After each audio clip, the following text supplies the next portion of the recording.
Welcome to the Enlightened Misfits podcast, the space for entrepreneurs on a quest for unwavering certainty and purpose.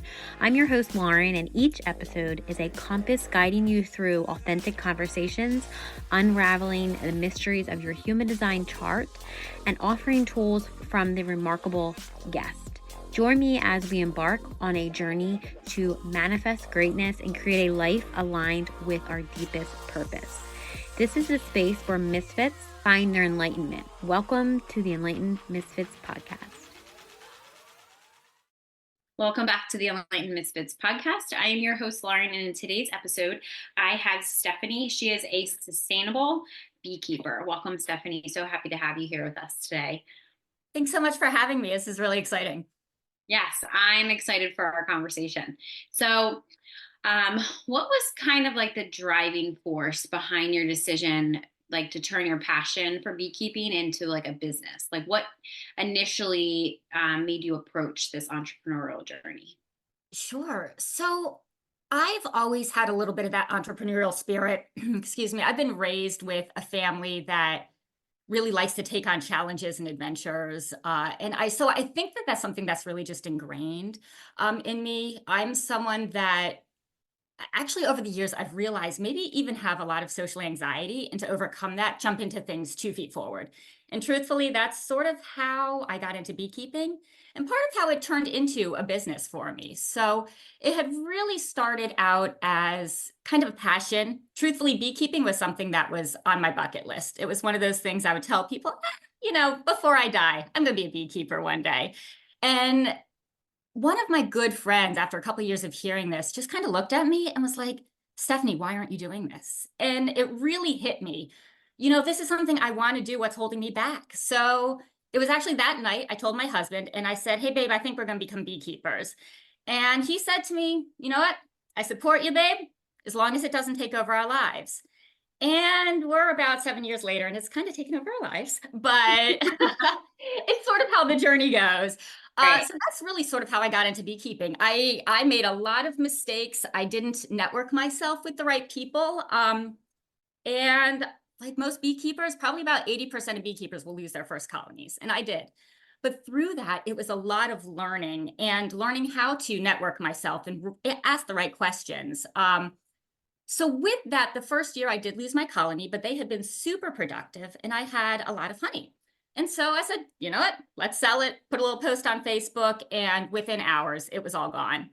Not to mention I'd undercut myself because I didn't know at the time honey was sold by weight and not volume. So my honey was priced very, very reasonably at the moment, which is maybe why it sold so quickly. But it was really in that moment I realized that I had the ability to take something that I was very passionate about, and other people were too. And so I really identified that there was a need. People wanted honey, and not just honey, but they wanted to feel a connection to where their honey was coming from, whether that was the beekeeper, the bees themselves. And so through that was really where I, once again, said, you know what, we're going to make a business. And I said, here we are. And from there, I kind of figured out all of the fun, processes of actually creating a business, which is not necessarily my forte. I'm a little more right-brained, so on the creative side, but you have to balance all those pieces. So it's really sort of how I kind of got into beekeeping, and then that turned into my whole entrepreneurial endeavor. I love that. And I was going to say a couple of things that you said too, which I feel like anybody listening to this, mostly entrepreneurs are listening to this, but if you're not or want to start a business, I feel like the one question when people come to me is like, I ask them, like the one other question is like, what's my life purpose? And I'm like, well, what are you passionate about? Like, what do you, I can't tell you your life purpose. You already know it. Like you have some passion. And when you said about like right brain, like the creative side, but I also feel like you have to have both, right? I mean, not Absolutely. Most people that are very creative, it's harder for them to be like, I need to be logical about this, but that's that balance of like that masculine, feminine, like you need to have that creative, business is very masculine, you have to be in action and do stuff. And I know for me too, that's probably been probably been through, I guess it's been 4.5, 5 years now I have my business the first year was like a lot of healing, right? Like figuring Yeah, out what I wanted to do with this. I mean, I feel like it's always some type of healing something. If it's emotional, absolutely. if it's money, something, right?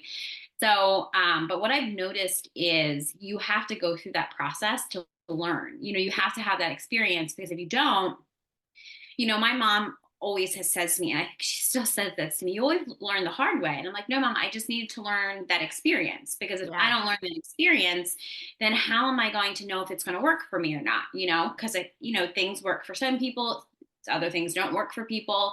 So that's why I love hearing everybody's story about their entrepreneurial journey because I feel like it's always that it's a journey. It will yeah. continue to be a journey and a process, right? So yeah, I love that. So I love honey and I love nature. I love where things come from. And I feel like, having that connection with the bees or with nature or whatever, I think is really important, especially with all of this stuff now that's going around with the processed stuff. And it's like, nature, it's like we can use like nature, Mother Earth, whatever you call it, Yeah. to kind of help us heal our bodies. Cause I feel like that's kind of where we're going now in today's world. So what would you say, like if somebody had no idea what beekeeping was? And I know that you're not a traditional beekeeper. So from your perspective of being a sustainable beekeeper, what would you kind of explain like a look in your daily life is? Sure. Never consistent. I sort of used to joke that being a beekeeper was like being a new parent, and you're reading the book and then you're looking at what's going on and you're like, that's not what the book said was going to happen. Like, how do I figure this out? And part of my journey with this is that as I was learning about beekeeping, I really started to question some of the traditional methods and just why are we doing it this way? And part of that actually came about because my uncle is an entomologist. So I always grew up with bugs and nature and doing all of that those amazing things. Yeah. And he once asked me, he said, well, Stephanie, I don't feel like we're seeing the same declines in the wild that we are in the managed colonies. Why would that be? Everyone talks about losing all of these colonies, and we have a lot of mites, and there's a lot of pesticides. There's a lot of challenges in beekeeping. And it kind of got me thinking. And through that, I started sort of exploring and finding that there really is this whole other mentality out there where we have to work with the bees. I feel like, unfortunately, humans have kind of created this mindset that we can control and manipulate everything to make it better for us, where it's really about working together and finding those synergies so that everyone can benefit. And so with me, I actually don't necessarily go into the beehives quite as often. I really try to rely on them to do what is best for them. And I feel like my job is to go in and just make sure everything is looking okay, making sure they have the resources they need, and sort of allowing them to do their thing. With that, I also don't have as high honey production sometimes as other beekeepers because I don't feed, a lot of beekeepers will feed sugar syrup so that the bees will produce more honey and you can take the honey. I don't believe in that. I always make sure the bees have enough of their own honey to eat. And unless there's some kind of extreme emergency, we just kind of work together and then I take the excess. And truthfully, that's what most beekeepers do, but there's just a little bit of, I think, a different idea in how to treat them. I talked a little bit about like these mites, pests and things like that are really impacting the colony. The varroa mite, it carries a lot of diseases that really can create these colonies to collapse. And I'll be honest, in traditional beekeeping, it's a little bit controversial because I actually do not treat my colonies at all. So there are a lot of different chemical treatments to get rid of the mites, and there's also some organic ones. And I've just ultimately decided that if I have to wear a respirator or if I can't touch these chemicals, I really don't want to be putting them into this hive. And a lot of them, you can't actually consume honey when it's on there. So you have to like manage it a little bit differently. So for me, these natural practices kind of allow me to I'm not maybe in the hive as much on a daily basis, but there's a lot of observation. There's a lot of really trying to figure out what works best for the bees. And, I was talking about how I don't treat. I have lost some colonies, but I'm really trying to work to allow the bees to support themselves. And I believe, and there's a lot of scientific evidence and research now going hand in hand with this, that if we allow the bees to populate with the ones that are showing the right genetic behavior to overcome these mites and things like that, then we're basically building bees that are going to be resistant towards this naturally. And so that's kind of what I'm personally working to do. So there's a lot of going in, seeing what's going on with the bees. It's a lot of recording and documentation, which is one of my own personal things I'm working on because I'm not great at it. So, and you're talking about being intuitive. I feel like sometimes I just start getting into the hive and, you're working with the bees. It's sort of intuitive. My problem is then you really kind of need to make sure you sort of document what you saw so that the next time you go into the hive, you remember. And when you have 22 hives, it becomes difficult to remember that. So, one of my challenges has been to how do I get myself more organized so that I can really leverage that better. But it's getting in the hives on these days when it's hot, it's excruciatingly, hot. You're sweating. And bees, like they're kind of like us, to be honest. We get ornery and cranky when it's hot too, and when we don't have as much water. So it's sort of the same thing. This time of year, they tend to go a little more cranky. But it's really letting them be. And then come the fall again, I'll extract. So that's when it gets super busy. You're pulling all of that honey off that you're able to take, and then really getting the bees ready for the fall. So there's a lot of cycles with beekeeping where you're in the hives a lot, then it's kind of more preparation and getting ready for extraction a little bit in the summertime. And then in fall for me, because I do 2 extractions, I'll pull that honey again, and then sort of getting ready for winter. And then sort of during the winter, the bees are alive. They're in their colony. They will maintain that colony like 92 degrees, no matter how cold it is outside. They're going to keep it nice and toasty in there. Yeah. So they're it's not hibernating, but they're in there. And then that's when the beekeepers are starting to get ready with all their equipment and getting things ready for the following season. So it's kind of a nonstop thing. And then you add into it, the markets and all the extra stuff. I really enjoy making different products with the honey, natural products. There's a lot of byproducts like propolis and the beeswax and honey, all of it, which have fantastic benefits. And there's a lot you can do with it. So then I also like to make different products with that and be able to get it out to everyone to enjoy. Yeah. I was gonna say, talking about beeswax, I love beeswax candles. Like when I burn candles and stuff, I just think it's just so natural, especially because like when the candle's done burning, I usually just put it back into nature, because that's how natural it is, I feel like. So, and I just love honey. I feel like I use honey a lot. So when I started, like when I was like caught myself eating like a lot of sugar, I was like, you know what, maybe I should just start eating honey because it's like the same texture, like of that. So that really helped with my allergies too. I feel like, when I had like, moved and stuff like that, even if it's in Delaware, I feel like if you're in Delaware, because we're both in Delaware, Right. you have people, when people come to Delaware and they don't have allergies, I'm like, well, you're going to have them now.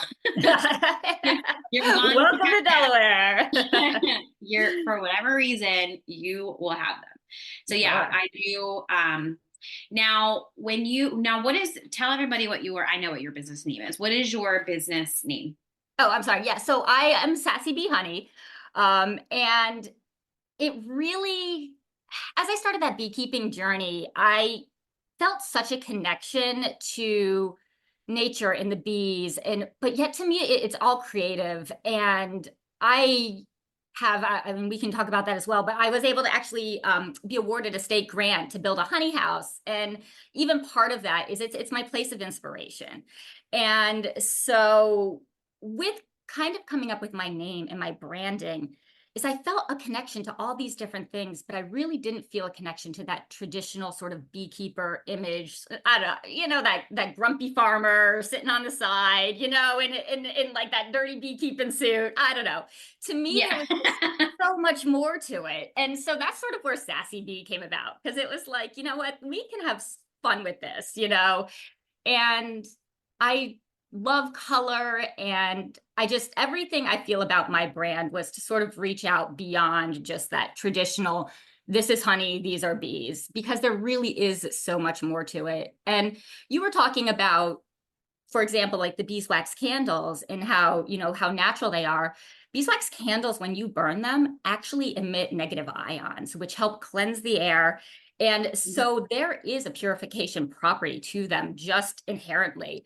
And that's partially why, even years and years ago, when beeswax was so expensive, and it still is today, but there's just such a cleansing property that it was almost always used in your different religious ceremonies or to honor your kings, queens, whatever it might be. And then the same goes for, the honey. And the big thing with honey right now is finding real raw honey that doesn't have additives. And we are talking about sugars. So you're right. At the end of the day, honey is sugar. Some people think, yo, it's natural and I shouldn't be eating as much sugar, so I'll have honey. Honey is made up of glucose and fructose. I mean, that's fructose, that's what it is. But it's not processed and refined like your Right. sugars, especially if you can get that raw local honey. I mean, a lot of us smaller beekeepers, including myself, it's right out of the hives into the jar, and that's where you're getting all of those beneficial properties. A lot of companies will actually pasteurize honey, and that destroys all the beneficial properties. And why they do that is it's to prevent crystallization. So raw honey will turn solid over time. That actually is a good thing. It means your honey is raw, it's real. And if it doesn't turn solid over time, there's something wrong. But really, you can always liquefy that with some light heat. You don't want to use a lot of heat, but that's a good thing. However, it's not as marketable on the shelves. So a lot of companies will pasteurize their honey. Also, a lot of honey that's coming into the United States is from other countries, and we have no ways of really regulating the origin. And there's a lot of additives, whether it's corn syrup or watering your honey down or adding things, because it is very expensive and it's difficult to do. And because of that, it is lowering the price point for most of your beekeepers within the United States. And the American Honey Association is actually, there's a few lawsuits and things right now to actually create better laws to know where your honey really is coming from. Right. So when you are looking for honey, the big thing is you always need to look for raw. Raw honey has a specific legal classification. So if it does say raw honey, for the most part, especially if you know the source, it really should be the good stuff. But it's just wild. I was reading an article the other day that even monk fruit, like another one of our other natural sugars, has I don't know if it's a hormone, but it has an additive added to it that is now being linked to major heart diseases and stuff. And my mom, who is really into natural sugars, actually has gone out and she can't find a single package of monk fruit that doesn't have this additive to it. And so it's hard. You have to really watch, because even when we feel like we're going out and going to the source and getting maybe the natural products, there's so many other things, additives that we might not be aware of, that we just have to really be careful. So always try to go to the source, whether it's me or any of your other local beekeepers. We always support each other. That's one of the best things, is there's a lot of support, amongst small businesses and beekeepers. So Yeah, I was gonna say, yeah, I feel like that goes with anything, especially when you're talking about like the bees and how the bees are, just like us. I feel like that's just more of like clarification, or like more of a reason why I always say that everything is connected. Like we're all connected. It doesn't matter if you're a bee or a human, obviously you have different roles, but absolutely. like different purposes here. But I feel like the more that, and I love that you have this business and you're, a huge advocate of, with honey and bees and all that. Cause I feel like honey and the bees in the environment is really super important. I don't feel like people really understand like the elements on like how important like bees are, especially, when you have these people or, killing off bees or like killing off insects. Or I know that I used to be a person that used to kill spiders, but you know, it's like I just let them go, or like just move them out of my house.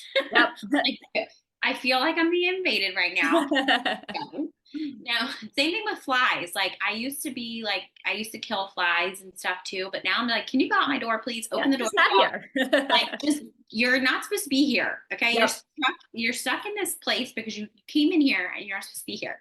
You know, so it's like, and I feel like too, with me going down the shamanic journey has really kind of opened me up to not having the awareness of I'm not supposed to be killing stuff. Like, you know, I'm supposed to just let it go. Now, of course, you know, I do have a very huge, I mean, it's not as bad, you know, big as it used to be, but like a huge fear of spiders. But now I know I look at it as like protection, but we need to go.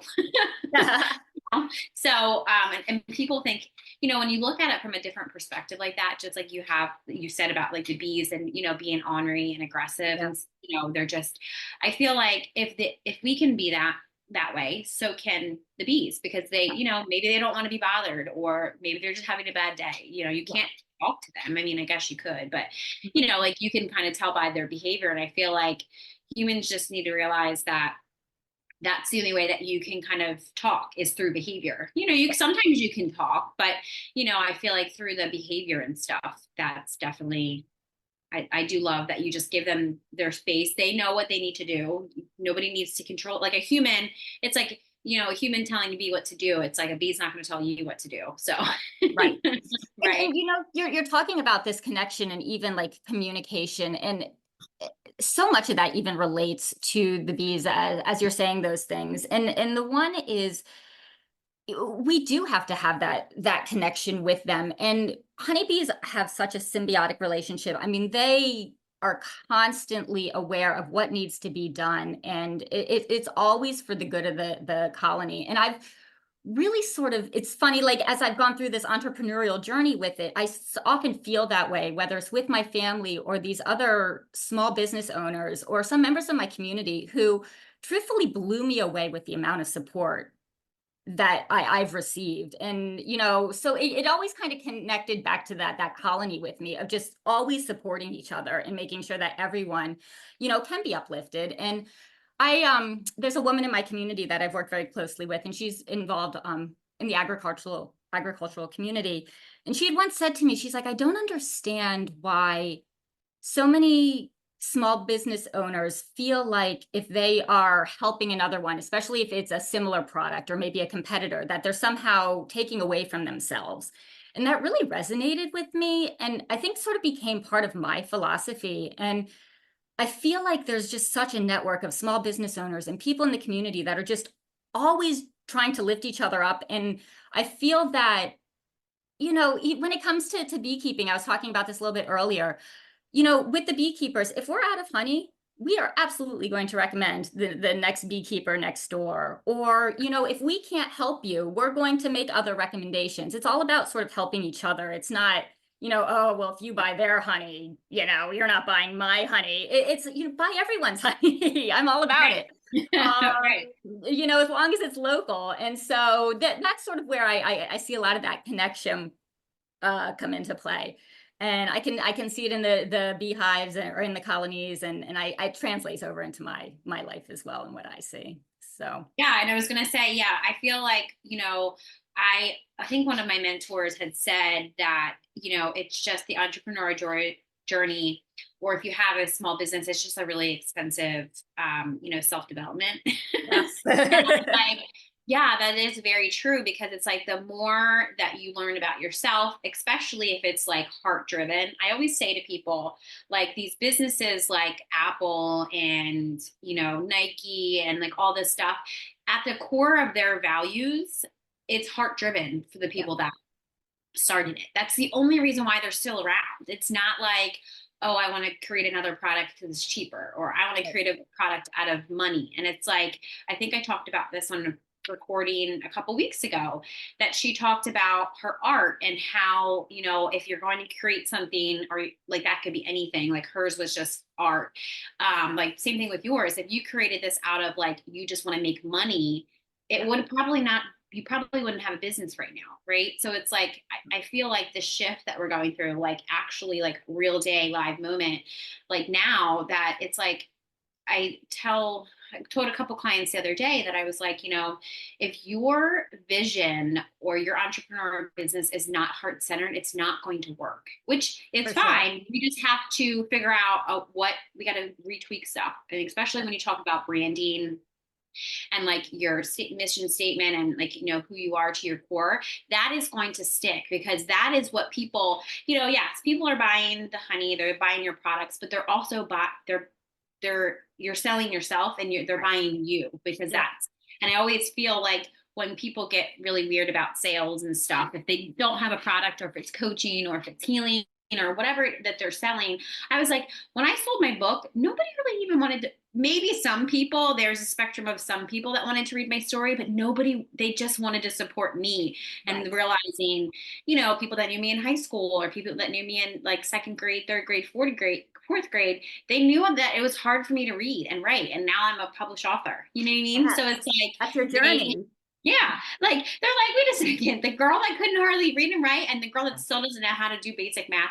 I mean, I do, but I have to use a calculator. Right. I'm I right was there like, with you don't you. need to know any of that stuff to be successful. You don't. Trust me, you No. don't. So it's like, what they told you in school that you're not going to do this, you're not going to do that. They didn't teach you how to do a business, like run a business, because that's actually going to get you out of all of that mess. But yes, no, I I love think I think that that is very much the balance because you're right. If you don't have that heart, the business isn't going to go anywhere. that. And as you're talking, I totally everything you see is a reflection of me.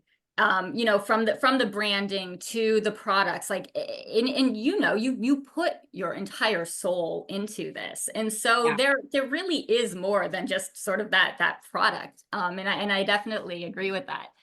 So it's truthfully then I think a balance because as you said, you have this vision, you have so much you want to do with it, but you have to then be able to focus it and really bring that in. For me, I kind of talk like it's almost like blurry pictures for me, what the future is. And I have to be able to like shade it in and start putting in the lines and like bringing it into focus. And for me, that's the challenge often. And I have such a support team from my parents who help guide and focus me, and my husband who helps ground me. Yeah. And that's where even through all of this, as my business started to grow and I really identified there was so much potential out there for what I was doing. We're talking about the funding. You have to have the money to be able to really get started. And so I decided to apply for the Delaware State Edge Grant.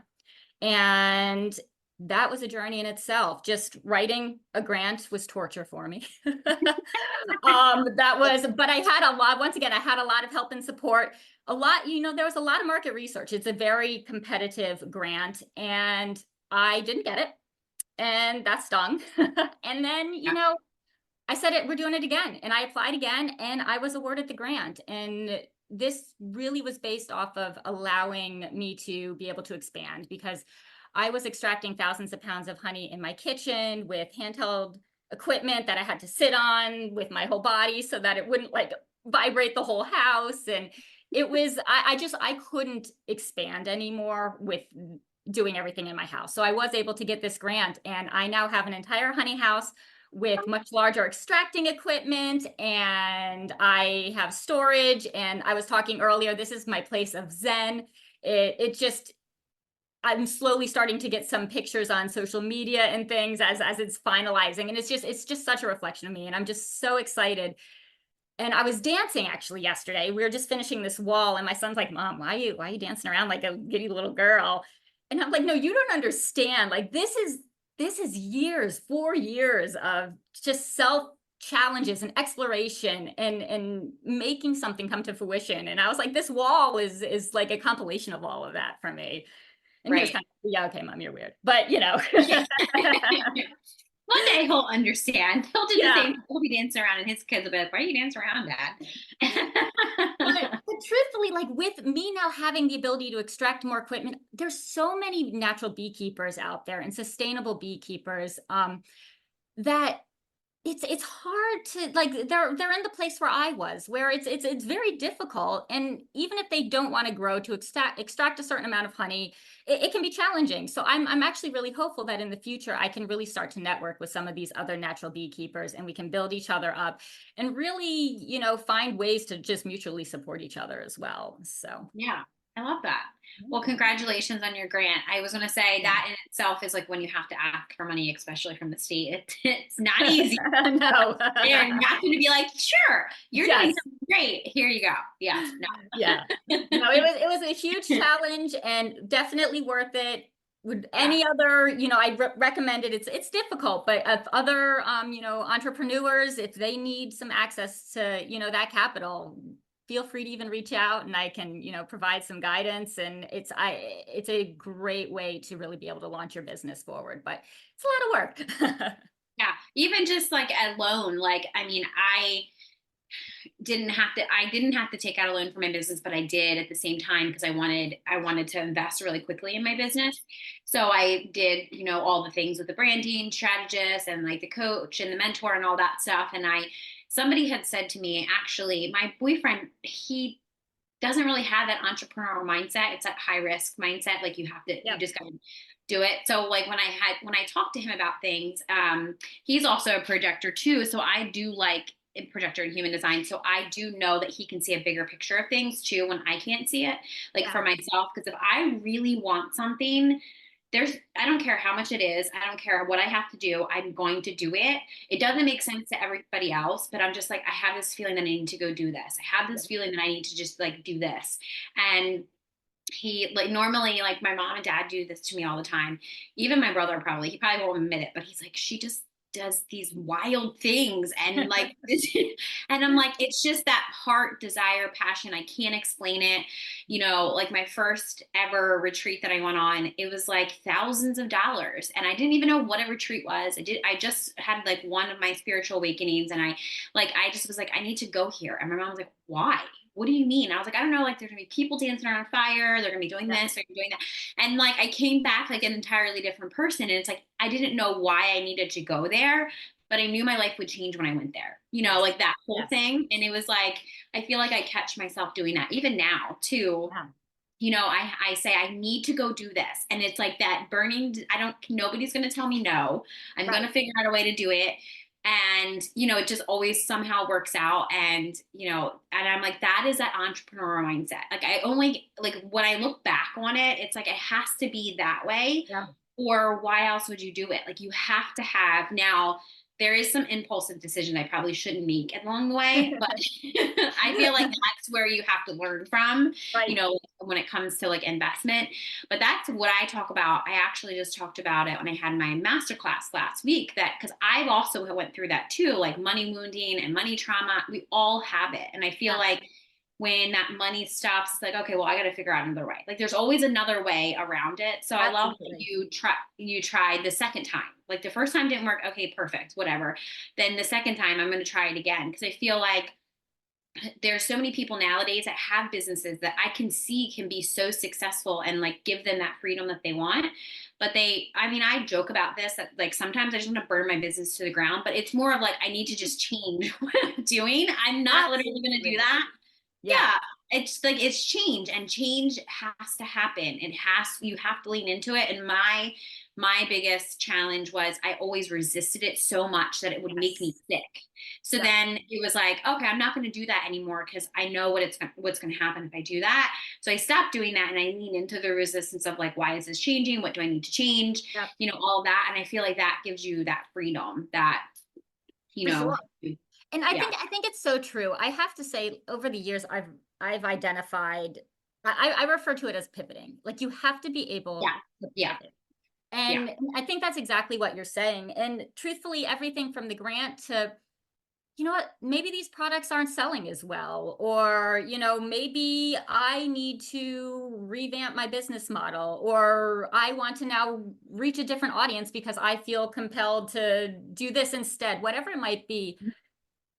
It's not about abandoning, it's about pivoting. How do I slightly right, change this to be able to continue on and make this yeah, work? And I think that came from my dad, I think, really growing up, whenever there was a challenge, he would just sit me down and I would get, emotional, and he'd Yeah. just sit me down and say, Stephanie, there is always a solution.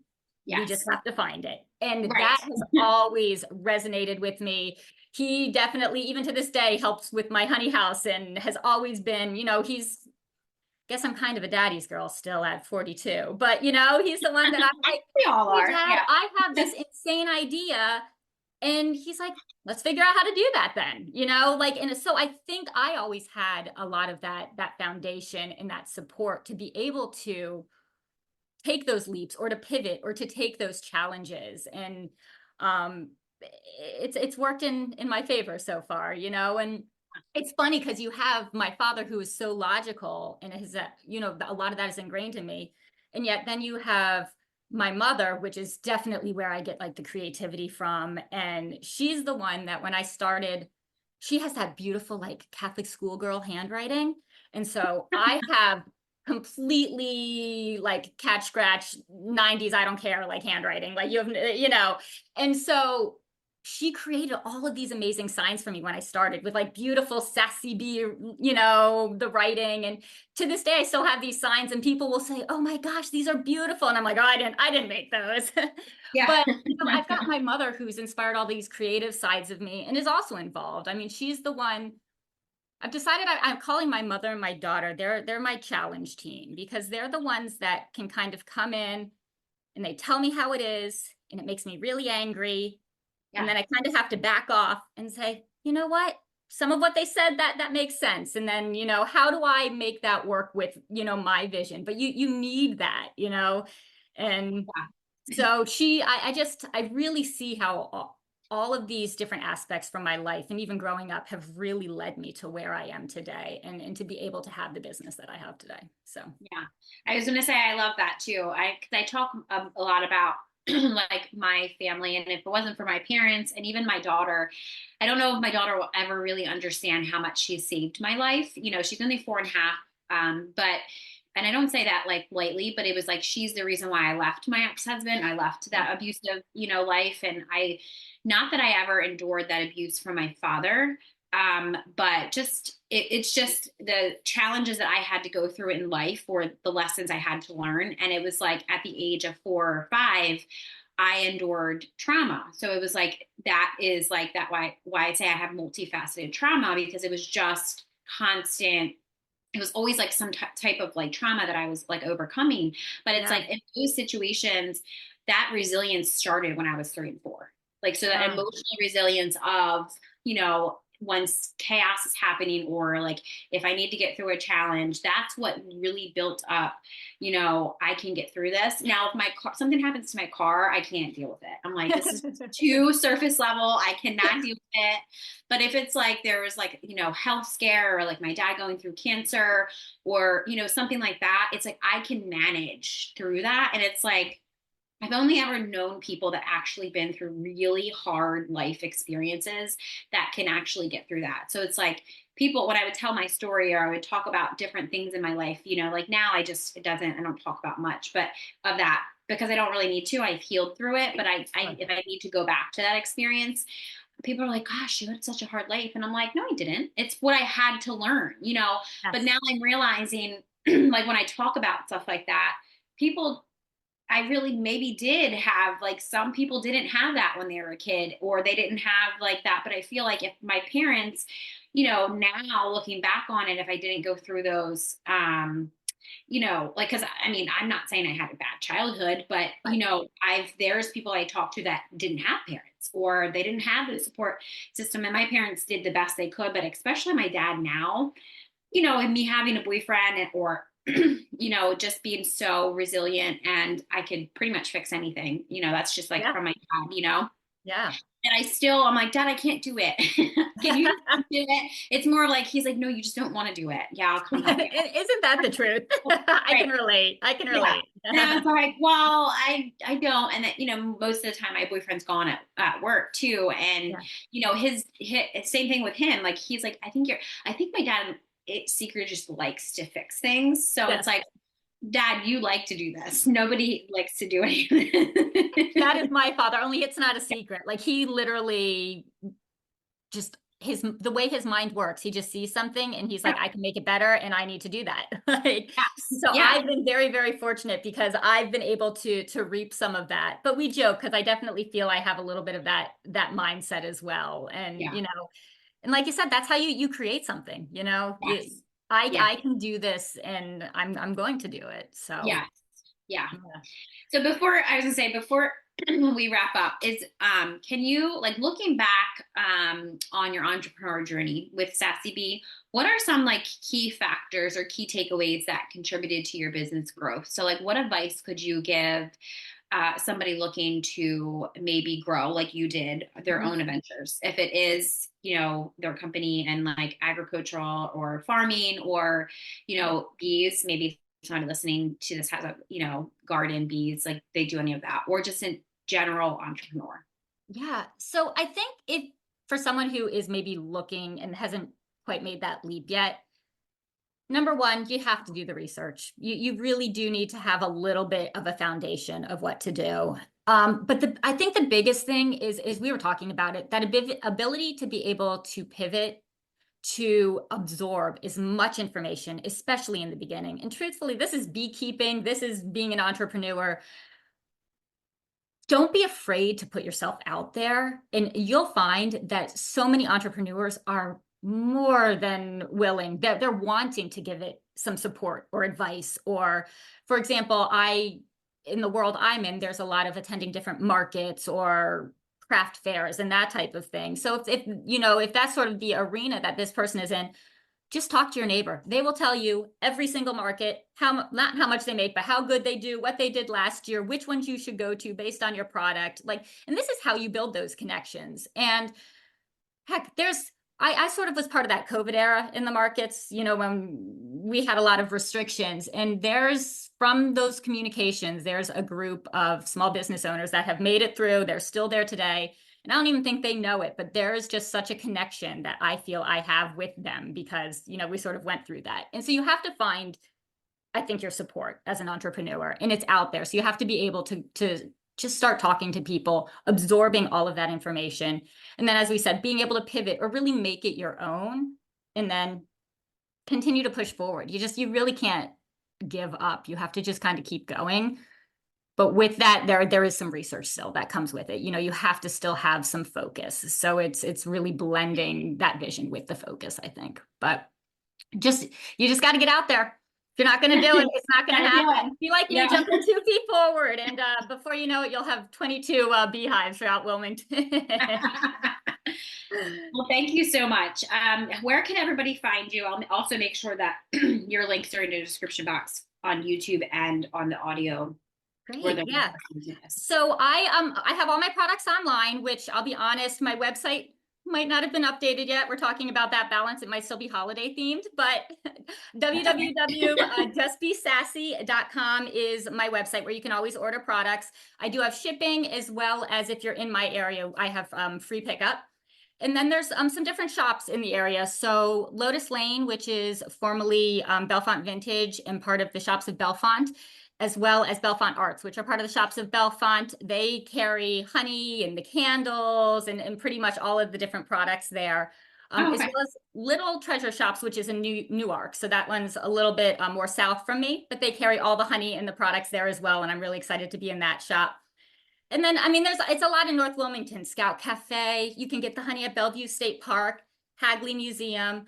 I have beehives and relationships with all of these different Hagley and Bellevue and Greenbank Mills and Phillips Farms. And so we actually keep the honey separate. And so you can purchase Hagley honey and you can purchase Bellevue State Park honey. And they all taste a little bit different, just like sort of like fine wine, different flavor profiles.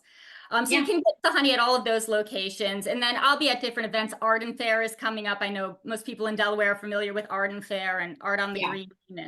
And so there's definitely some different events throughout the fall and holiday I'll be at as well. So Oh, I'm excited. Maybe we can meet in person. Maybe I'll come and meet you there. absolutely. Well, I'll thank have you you so come much. check out the honey house sometime. I know. I was going to say, I did see, I think on social media, I did see when you just got the grant. I think that's the one thing that I did see. So when you Uh-huh. were speaking about that, I Yeah. could envision it. I was like, oh, I do know what she's talking about. Yep. So if Yep. you're listening to this and you want to go envision what she's talking about, go look at her social media because she has pictures on there. Absolutely. Well, thank you so much for joining us on today's episode with Stephanie on the Enlightened Misfits podcast. If you enjoyed today's episode, don't forget to subscribe. You can leave a review and share with somebody that you feel that would gain knowledge from listening to this. Stay tuned for more captivating conversations in the future. I hope you have an amazing rest of your week, and I will see you next time.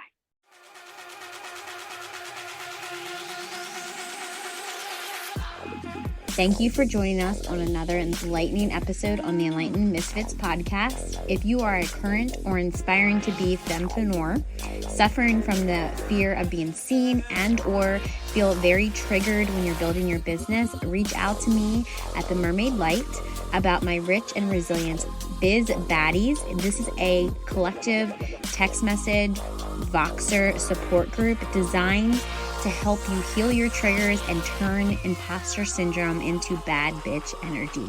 If you resonate with our conversations and insight, don't forget to subscribe, rate the show, and leave a review. Your feedback fuels our mission. Remember, your journey to unwavering certainty and purpose is ongoing. So please make sure you stay connected with us on social media. Keep manifesting greatness in your life. Until next time, this is Lauren from the Enlightened Misfits podcast. Stay enlightened, stay inspired, and keep manifesting your extraordinary path.